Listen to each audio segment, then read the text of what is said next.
가지 공지를 드리면 오늘 저녁에 금요 복음 집회가 있습니다. 연휴 기간이라서 참 많은 분들이 또 도시를 떠나서 시간을 보내는 것 같아요.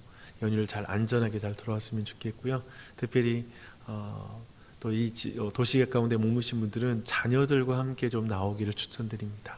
왜냐하면 저녁에 온 가족이 함께 기도하는 그런 시간을 가지려고 합니다. 기억해 주시고요. 이제 말씀의 은혜 나누겠습니다. 충성된 천지기로 변화되는 20일 5일차 하나님의 말씀의 은혜를 나누겠습니다. 우리는 첫날부터 창조의 현장에서 하나님이 사람을 청지기로 세우시는 것을 함께 보았습니다. 하나님이 만물을 창조하셨고 그분이 그 만물을 다스리시는 그 유일한 주인이시라면 우리가 세상의 모든 자원을 사용할 때마다 우리는 하나님의 자원을 사용하고 있다는 걸 기억해야 됩니다. 그걸 알아야 됩니다. 그렇다면 모든 사람들이 우리에게 주어진 모든 자원을 사용할 때마다 우리는 어떤 태도를 취해야 될까요? 로마서 1장 20절로 21절은 사실 창조주께 잘못된 태도를 취하고 있는 것을 지적하고 있습니다. 이것을 통해서 역으로 우리는 마땅히 취해야 될 태도도 알 수 있는데요. 그 말씀이 이렇습니다. 창세로부터 그의 보이지 아니하는 것들 곧 그의 영원하신 능력과 신성이 그가 만드신 만물에 분명히 보여 알려졌나니 그러므로 그들이 핑계치 못할 것이니라. 하나님을 알되 하나님을 영화롭게도 아니하며 감사하지도 아니하고 오히려 그 생각이 허망하여지며 미련한 마음이 어두워졌나니 라고 말합니다. 우리는 하나님이 우리에게 허락하신 모든 만물 그리고 우리에게 주신 모든 자원을 활용할 때 그 주이신이신 하나님께 감사하고 하나님께 영광을 돌리는 것이 마땅한 태도인 줄 믿습니다. 그런 태도를 취해야 되죠. 하지만 그렇게 하지 않았습니다. 왜 그랬을까요? 왜 우리는 우리의 모든 자원을 사용할 때 하나님께 영광을 돌리지 않을까요? 특별히 사람은 재정을 돌아볼 때 창조물에 대한 하나님의 주권을 잊어버리는 악한 경향성이 있습니다. 두 번째는 우리는 그것이 내 것이야, 이것은 내가 노력해서 얻은 내 것이야 라는 그 경향이라는 것을 살펴봤습니다. 그리고 그것이 미치는 영향이 어떤 미친 영향이 있는지를 또한 살펴봤죠. 특별히 신명기 8장을 통해서 아름다운 집과 은금이 증식되고 소유가 풍부할 때 여호와를 잊어버리는 교만이 사람들에게 나타난다라는 것을 보았습니다. 그 교만은 내 능력과 내 손의 힘으로 내가 이 재물을 얻었다라고 생각하는 것이죠. 바로 그것이 여호와를 잊어버리는 것입니다. 3일째 그래서 3일째 본문은 이런 교만함이 있었던 고린도 교회가 하나님이 주신 선물인 베드로 그리고 아볼로, 바울이라는 사역자를 소유했다고 생각하므로 교회가 파당이 나눠져요. 나는 아볼로파, 베드로파, 그리고 나는 그리스도파다 이렇게 주장하면서 교회가 파당이 나눠집니다. 그 자체가 뭐냐면 하나님이 주신 은사로 받아들이는 게 아니라 그 은사 자체가 목적이 돼버린 거죠. 자신들의 자랑이 돼버린 거예요. 그래서 나는 바울파다, 나는 심지어는 그리스도파다 라고 말하는 일이 교회 안에 벌어집니다. 또한 고린도 교회에는 또한 부유한 신자들이 가난한 자들을 차별하는 문제가 발생합니다. 그러니까 가진 자들이 없는 자들을 무시하는 지경에 이르게 된 거죠. 모두 뭐냐면 내 능력이 내 손의 힘으로 그리고 내가 이 재물을 얻어냈다. 그리고 내 지혜와 내 힘으로 이런 영적인 지식에 도달했다라고 생각하는 것. 그렇게 하나님이 주신 그 은사, 하나님이 주신 선물로 교만해져서 망친 사례를 우리는 고린도 교회를 통해서 확인할 수가 있습니다. 그래서 우리 이 청직이라는 주제는 여러분 개개인과 그리고 교회에 있어서 굉장히 중요한 주제입니다. 오늘은 첫째 날 본문에 이어서 마태복음 6장 24절로 34절까지 내용을 한번 살펴보고자 합니다. 이번 주일에 사실 첫날과 오늘 본문 전체 내용을 또 살펴볼 거예요. 그만큼 청지기에 있어서 오늘 이 6장의 본문은 굉장히 중요합니다. 많은 진리를 말해주고 있습니다. 오늘 24절 말씀은 이제 재물을 의인화해서 우리에게 말하고 있습니다. 한 사람이 두 주인을 섬기지 못할 것이니 혹 이를 미워하고 저를 사랑하거나 혹 이를 중히 여기고 저를 경히 여김이라. 너희가 하나님과 재물을 겸하여 섬기지 못하느니라 라고 이렇게 말하고 있습니다. 재물을 의인화하고 있죠. 주인으로. 근데 여기서 이 주인이란 어떤 의미인지를 좀 생각해 볼 필요가 있습니다. 여기서 주인이란 뭐냐면요, 우리에게 참된 만족과 안전을 가져다 준다고 믿는 대상을 말합니다. 그게 주인입니다. 사람들은 모두 만족과 안전을 추구합니다. 즉 공급과 보호를 갈망합니다. 그리고 그것을 가져다 준다고 생각하는 그 대상이 있는 것이죠. 그게 바로 우리의 주인입니다. 예수님은 첫째, 모든 사람이 두 주인 중 하나를 섬기고 있다는 걸 명백하게 이 말씀에서 말하고 있습니다. 창조주 하나님과 재물이라는 이 두 주인 중에 하나를 섬기고 있다는 것이죠. 그런데 기독교인들을 포함해서 사람들은 하나님과 재물이라는 이 두 주인 중에 하나를 우리가 섬기고 있다라고 인간을 이 두 부류로 이렇게 분류하는 것 자체를 불쾌해하는 사람들이 있습니다. 왜냐하면 내가 그 둘 중에 하나를 선택한다라고, 나는 그런 주체적인 존재이다라고 말하는 걸 좋아하기 때문에 그렇습니다. 내가 주인이지 그런 걸 주인으로 난 섬기지 않아 라고 착각합니다. 그러나 예수님은 그렇게 생각하지 않아요. 재물이 우리에게 참된 만족과 안전을 가져다 온다고 믿고 살 것인가? 하나님이 참된 만족과 안전을 가져다 온다고 믿고 살 것인가? 라는 이 질문 자체는 당신이, 우리 모두가 둘 중 하나를 선택하는 주인이라는 의미가 아니라 둘 중 하나를 섬길 것인지를 결정하는 종이라는 걸 드러내는 말입니다. 그렇잖아요. 무엇이 나에게 참된 만족과 안전을 가져다 줄 것인가에 대한 주제이니까요. 그래서 만족과 안전을 주는 것이 사람을 지배하는 것입니다. 내가 그 둘 중에 하나를 선택하고 다스리는 주인의 위치에 설 수 없는 것입니다. 이게 지금 성경이 말하고 있는 명백한 진리입니다. 재물을 주인으로 섬길 것인가, 아니면 하나님을 주인으로 섬길 것인가. 둘 중 하나밖에 없습니다.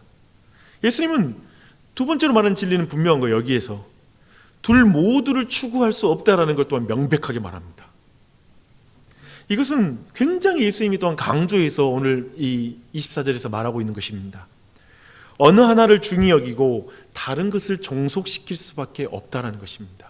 물질을 주인으로 섬기면 하나님을 종으로 종속시킬 수밖에 없습니다. 그러니까 물질을 위해 기도하는 것이죠. 하나님을 종으로 부리는 것이죠. 아니면 하나님을 주인으로 섬기고 내 모든 물질로 하나님의 뜻대로 사용하는 길, 그 외에 다른 길은 없다라는 것입니다. 이것은 사실 많은 사람들의 기대를 깨는 것입니다. 그만큼 사실요, 성경을 추구했던 이스라엘 백성을 포함해서 오늘날 모든 그리스도인들까지도 사실 이 둘 다를 추구하기를 원합니다. 그래서 계속해서 이 24절의 이 말씀 앞에 많은 사람들이 질문하는 것이죠. 아니요, 꼭 이렇게 극단적이어야 됩니까? 둘 중 하나를 선택하라는 거 너무 이상한 말 아닙니까? 다 필요한 것인데 왜 그렇게 말하는 거죠? 라는 이 질문이 마음에서 안 사라집니다. 이걸 지울 수가 없습니다. 머리로 이해할지는 모르지만 감정적으로 이해하지 못합니다. 그래서 이스라엘의 혼합주의 신앙은 이것을 증거하는 것입니다. 이스라엘은 역사 내내 혼합주의를 극복하지 못합니다. 하나님도 섬기고 바알도 섬기고 같이 가는 것이죠. 세상 것도 붙들고 하나님의 것도 가지려는 것은 참으로 어리석은 일입니다. 하나님과 재물을 겸하여 섬길 수는 없기 때문에 그렇습니다. 그래서 이렇게 예수님은 지금 궁극적인 안전을 재물에 둘 것인가 아니면 하나님에게 둘 것인가를 묻는 것입니다. 그런데 우리의 안전을 어디에 두고 있는지를 어떻게 우리가 알 수 있는가? 그 진단 키트가 있습니다. 그것은 염려를 관찰하는 것입니다. 여러분이 염려하는 것은 여러분이 잃고 싶지 않은 것입니다. 왜 잃고 싶지 않을까요? 왜냐하면 그것이 당신을 만족하게 하고 안전하게 만들 수 있다고 믿기 때문에 그걸 잃고 싶지가 않습니다. 그래서 25절을 보면 예수님이 인생들이 가진 염려를 굉장히 간략하게 요약해 놨습니다. 목숨을 위하여 무엇을 먹을까? 무엇을 마실까? 몸을 위하여 무엇을 입을까? 염려한다라는 것이죠. 사실 먹고 사는 문제로 염려한다는 거예요. 단순히 먹고 사는 것을 넘어서 사실은 오늘날 우리 시대의 염려라는 것은 웰빙과 관련되어 있겠죠. 무엇을 먹을 것인가? 되게 성경은 정확해요.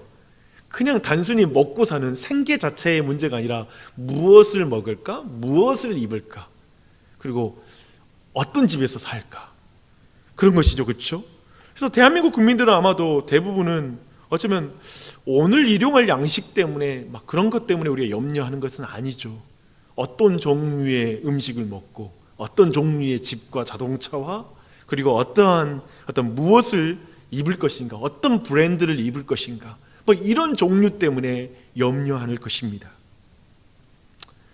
그리고 또한 미래를 또한 염려합니다. 그래서 예수님은 지금 돈과 미래에 대해 지나치게 염려하는 것을 하나님을 신뢰하지 못하는 것으로 연결시켜서 말하고 있습니다. 30절 말씀 한번 읽겠습니다. 오늘 있다가 내일 아궁이에 던져지는 들불도 하나님이 이렇게 입히시거든 하물며 너희일까 보냐? 믿음이 적은 자들아 라고 말하고 있습니다. 목숨을 위하여 무엇을 먹을까 마실까 염려하는 이들에게 예수님은 굉장히 간절하게 호소하고 있습니다. 그것은 하나님을 아버지로 믿지 못하는 것이다. 너희가 염려한다면, 먹고 마시는 것으로 염려한다면 너희가 하나님을 아버지로 믿지 못하는 것이다. 하나님이 공중의 새도 기르고 들에 핀 야생화도 입히시거든 하며 더 귀한 너희일까 보냐?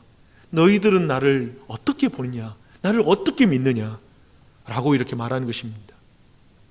염려란 하나님의 아버지 되심을 잊어버리고 고아와 같이 자신의 인생을 생각하는 것, 하나님의 아버지 되심을 망각하고 홀로 자신의 인생의 문제를 고민하는 것, 그게 마태복음 6장이 말하는 이 염려입니다. 그리고 하나님은 그걸 굉장히 싫어합니다. 그리스도인들이 고아와 같이 자신의 인생의 문제를 홀로 염려하는 걸 되게 싫어하십니다. 왜냐하면 아버지 되심에 대해서 무시하는 거니까. 우리 자녀들이 오늘 입은 거, 먹을 거, 학교 가서 공책 살 거 혼자 염려하면서 울고 있으면 부모가 미쳐버리는 것입니다. 제가 나를 뭘로 보나. 그것이 너무 싫죠. 속상하죠.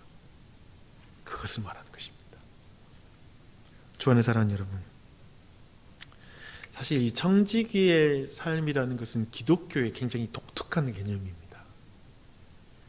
불교는 소유로 말미암는 인생사의 고통을 무소유로 풀어냅니다.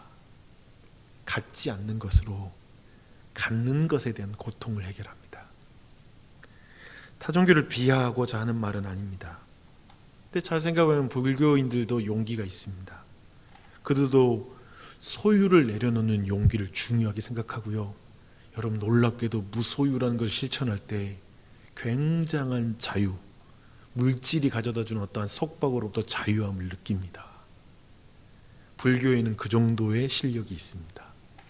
물론 많은 불교 안에서도 땡중이라고 불리는 일명 그런 의미에서 그 정말 여러 가지 이익과 이런 탐욕을 추구하는 것도 불교에 가득하죠. 이번 정치에서 그런 이슈가 됐죠. 그렇죠. 불교의 재산권을 건드리면 큰일 납니다. 절대 건드리면 안 돼요. 물론 기독교의 재산권도 건드리면 큰일 나요. 표가 다 날아가요. 정치에서 너무 중요해요. 근데 또 한편에 그 불교 안에 무소유를 추구해 나가는 것 안에서 그 안에 용기가 필요하다는 것 또한도 여러분이 인정해야 될 것입니다. 근데요, 기독교는 소유로 말미암는 욕심과 그것으로부터 오는 불안과 공포, 경제와 다툼을 청지기 정신으로 풀어갑니다. 이걸 주목하셔야 됩니다. 그리고 우리에게 이것에 대한 능력을 회복하지 못하면 저 무소유를 주장하는 불교도보다 용기가 떨어지는 것입니다. 어떤 의미에서 그들보다 어쩌면 실제 삶에서 물질과 이것으로부터 많은 것들에 대한 어떤 자유함과 기쁨을 더 누리지 못한 상태에 처할 수도 있습니다. 청지기 정신은 게 무엇입니까? 가장 먼저 주인이 누구인지를 분명히 하십시오. 내 모든 것의 주인은 하나님이시다. 이걸 분명히 하십시오. 내 인생의 진정한 만족과 안전을 무엇이 가져다 주는지를 분명히 보십시오. 물질을 주인으로 섬긴다면 무엇을 마실까, 먹을까, 입을까를 염려하는 걸 피할 수가 없을 것입니다. 죽을 때까지 못 피할걸요. 왜냐하면 나는 그냥 입어서 만족할 수 있는 존재가 아니라 친구가 입는 것보다 더 좋은 걸 입어야 만족하는 게 인간이기 때문에 그렇습니다. 우리는 무엇을 마실까? 이 무엇, 이것에 대한 염려를 놓을 수 없을 것입니다. 또한 미래에 대한 염려를 벗어날 수 없을 것입니다. 오늘치 양식으로 염려한 사람 아무도 없어요. 대부분 10년 이후, 은퇴 이후 내 자녀들 미래까지 걱정하느라 염려합니다. 그렇게 고아와 같이 우리가 신앙생활을 한다면, 물질의 안전을 둔다면 모아도 불안함을 극복할 수 없을 것입니다. 지킬 것이 늘어나면 밤잠을 자지 못하다가 결국 죽음을 맞이하는 법입니다. 우리는 지킬 게 많아지면 행복할 줄 알잖아요. 그만큼 그 가진 사람들은 고민이 많습니다.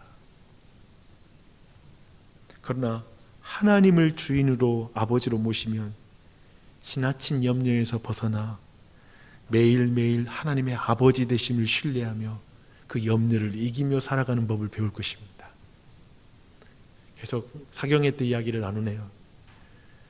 그날 저녁에 최고급 뷔페에 가서 밥을 먹는 사람은 점심시간에 라면을 양보할 수가 있다. 그렇죠?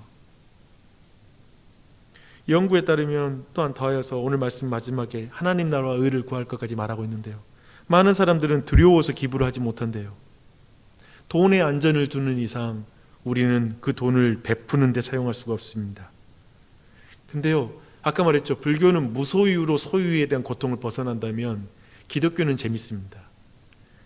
다른 사람에게 기부하고 관대하게 나눠줌으로 돈으로부터 자유함을 얻기 시작합니다.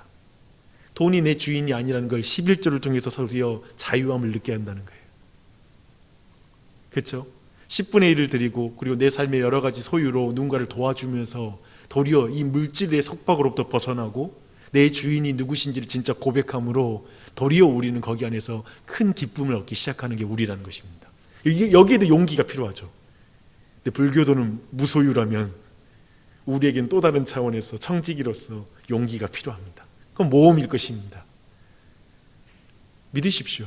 하나님의 아버지 되심을 믿고 그 모험을 한번 여러분 살아보십시오.